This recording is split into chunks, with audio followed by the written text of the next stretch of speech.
नमस्कार, सुजस बुलेटिन में आपका स्वागत है। मैं हूं आपके साथ अभिलाषा गर्ग। एक नजर हेडलाइंस पर। मुख्यमंत्री के नेतृत्व में राजस्थान के निर्यात में बड़ी छलांग। वर्ष 2025-26 की पहली छमाही में 50,900 करोड़ रुपए से अधिक का हुआ निर्यात। मुख्यमंत्री के नेतृत्व में प्रदेश की चिकित्सा सेवाएं हो रही और अधिक सुदृढ़ और बेहतर। बजट में चिकित्सा एवं स्वास्थ्य कल्याण के लिए 32,526 करोड़ रुपए आवंटित। 2023-24 से 53% अधिक हुआ आवंटन।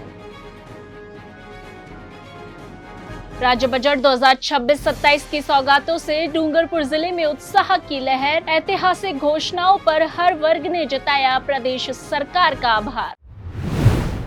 मुख्यमंत्री श्री भजनलाल शर्मा के नेतृत्व में राजस्थान के निर्यात सेक्टर का निरंतर विकास हो रहा है और कुल निर्यात में भी वृद्धि हुई है। डीजीसीआई भारत सरकार द्वारा जारी नवीनतम आंकड़ों के अनुसार वर्ष 2025-26 की पहली छमाही में ही राजस्थान से 50,900 करोड़ रुपए से अधिक का निर्यात हुआ है। राज्य से वर्ष 2024-25 में कुल 97,171 करोड़ रुपए से अधिक का निर्यात हुआ, जो वर्ष 2023-24 के कुल निर्यात 83,704 करोड़ रुपए की तुलना में 13,467 करोड़ रुपए अधिक है। गत 2 वर्षों में राज्य सरकार की महत्वपूर्ण नीतियों और ठोस निर्णयों से प्रदेश के निर्यातकों को हर संभव सहायता उपलब्ध करवाई जा रही है, जिससे प्रदेश के उत्पादों की वैश्विक छवि मजबूत बन रही है और स्थानीय स्तर पर रोजगार का सृजन भी हो रहा है। राजस्थान की 5 प्रमुख निर्यातक वस्तुओं में इंजीनियरिंग वस्तुएं, रत्न और आभूषण, धातु, वस्त्र और हस्तशिल्प प्रमुख है, जिनका राज्य के निर्यात में 67% से अधिक हिस्सा है। आर्थिक समीक्षा 2025-26 के आंकड़ों के अनुसार राजस्थान से कपड़ा निर्यात वर्ष 2024-25 में 9,700 करोड़ रुपए से अधिक रहा, जबकि वर्ष 2023-24 में यह आंकड़ा 8,819 करोड़ रुपए था। वहीं रत्न और आभूषण सेक्टर का वर्ष 2024-25 में 17,567 करोड़ रुपए से अधिक का निर्यात था। यह आंकड़ा वर्ष 2023-24 में 11,183 करोड़ रुपए रहा। वहीं अभियांत्रिकी सेक्टर से वर्ष 2024-25 में 19,849 करोड़ रुपए से अधिक का निर्यात किया गया, जबकि वर्ष 2023-24 में सेक्टर से 16,592 करोड़ रुपए का निर्यात हुआ। इसी प्रकार धातु सेक्टर में लौह और अलौह श्रेणी से वर्ष 2024-25 में 10,024 करोड़ रुपए से अधिक का निर्यात किया गया। वहीं वर्ष 2023-24 में सेक्टर की दोनों श्रेणियों से कुल 9,857 करोड़ रुपए का ही निर्यात हुआ। हस्तशिल्प वस्तुओं का वर्ष 2024-25 में 8,444 करोड़ रुपए से अधिक का निर्यात हुआ। बता दें कि यह निर्यात आंकड़ा वर्ष 2023-24 में 7,986 करोड़ रुपए था। बजट 2026-27 में प्रदेश में मसाला उत्पादन और निर्यात को बढ़ावा देने की दृष्टि से आगामी वर्ष राष्ट्रीय स्तर के कॉन्क्लेव ऑन स्पाइसेस का आयोजन किया जाएगा। साथ ही कृषि जिन्सों के प्रोसेसिंग, व्यवसाय और निर्यात को प्रोत्साहन देने के उद्देश्य से प्रदेश के चयनित जिलों में 2,000 कृषकों, प्रोसेसर्स, व्यापारियों और निर्यातकों को प्रशिक्षण दिलवाया जाएगा। गत 2 वर्षों से अधिक समय में प्रदेश में कृषि और खाद्य उत्पाद निर्यात में भी उल्लेखनीय वृद्धि दर्ज की गई है। वर्ष 2024-25 में सेक्टर से 7,195 करोड़ रुपए से अधिक का निर्यात हुआ। यह निर्यात वर्ष 2023-24 में 6,486 करोड़ रुपए था। बता दें कि मुख्यमंत्री श्री भजनलाल शर्मा प्रदेश के निर्यात सेक्टर की प्रगति के लिए निरंतर प्रयासरत है।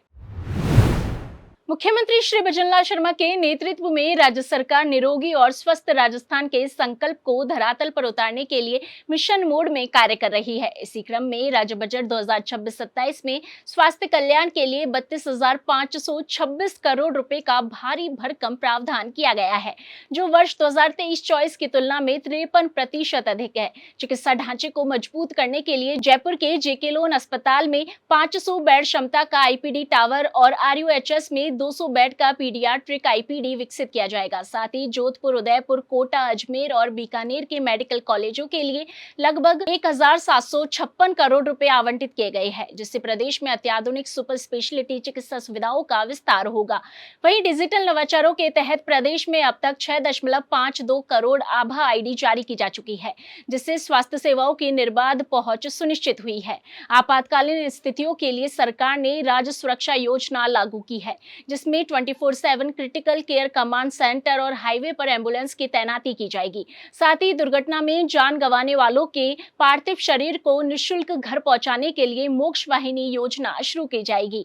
आमजन के मानसिक स्वास्थ्य के लिए राज ममता प्रोग्राम के तहत एसएमएस मेडिकल कॉलेज में centre of excellence in mental health की स्थापना और स्कूलों में काउंसलिंग सेशन आयोजित किए जाएंगे। मुख्यमंत्री आयुष्मान आरोग्य योजना का विस्तार करते हुए अब इसमें असहाय, विमंदित और लावारिस रोगियों को भी शामिल किया गया है, जिन्हें 25 लाख रुपए तक का कैशलेस इलाज मिल सकेगा। ग्रामीण क्षेत्रों में चिकित्सा तंत्र को सुदृढ़ करने के लिए पीएचसी और सीएचसी क्रमोन्नयन के साथ पंचायत स्तर पर आरोग्य शिविर आयोजित किए जाएंगे, ताकि प्रदेश के अंतिम छोर पर बैठे व्यक्ति को भी विश्व स्तरीय चिकित्सा सुविधाएं मिल सके। राज्य बजट 2026-27 में डूंगरपुर जिले को मिली विकासात्मक सौगातों पर आमजन में उत्साह का माहौल देखने को मिला। विभिन्न वर्गों के लोगों ने बजट घोषणाओं का स्वागत करते हुए मुख्यमंत्री श्री भजनलाल शर्मा के प्रति आभार व्यक्त किया। स्थानीय नागरिकों, जनप्रतिनिधियों, युवाओं, किसानों और महिला समूहों ने कहा कि बजट में किए गए प्रावधानों से डूंगरपुर जिले के विकास को नई गति मिलेगी। उन्होंने विशेष रूप से रोजगार, आधारभूत सुविधाओं, कृषि और सामाजिक क्षेत्रों से जुड़े प्रावधानों को जिले के भविष्य के लिए महत्वपूर्ण बताया। किसानों ने सिंचाई और कृषि से जुड़े प्रावधानों को सराहा, वहीं युवाओं ने रोजगार और कौशल विकास से संबंधित घोषणाओं को नई उम्मीदों का आधार बताया। महिला समूहों ने भी बजट को सशक्तिकरण की दिशा में सकारात्मक कदम बताया। लोगों ने कहा कि मुख्यमंत्री श्री भजनलाल शर्मा के नेतृत्व में राज्य सरकार द्वारा किए जा रहे विकासात्मक प्रयासों से डूंगरपुर सहित पूरे क्षेत्र में समग्र प्रगति सुनिश्चित होगी। नमस्ते, मैं मुकेश भोई, अध्यक्ष बेणेश्वर महादेव जीर्णोद्धार समिति।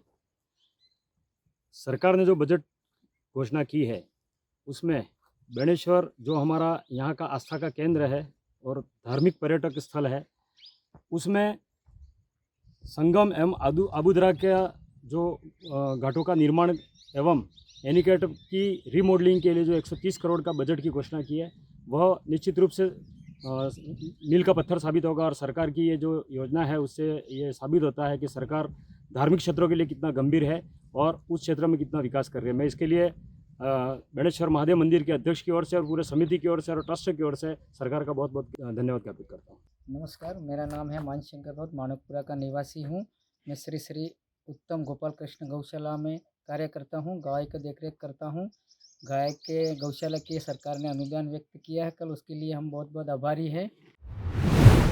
और अब बात करते हैं 16वीं राजस्थान विधानसभा के पंचम सत्र की। उप मुख्यमंत्री और उच्च शिक्षा मंत्री डॉक्टर प्रेमचंद बैरवा ने आज विधानसभा में कहा कि फर्जी डिग्रियां बांटने और अनियमितताओं की शिकायतों पर राज्य सरकार के द्वारा 10 निजी विश्वविद्यालयों के विरुद्ध जांच के आदेश दिए गए हैं। उन्होंने बताया कि फर्जीवाड़े के आरोपों के बाद विभाग के द्वारा 7 जनवरी 2026 को ओपीजेएस विश्वविद्यालय चूरू का परिसमापन करते हुए संभागीय आयुक्त बीकानेर को यहाँ का प्रशासक नियुक्त किया गया है तथा अनियमितताओं के दोषी कार्मिकों और दलालों को गिरफ्तार कर जेल भिजवाया गया है।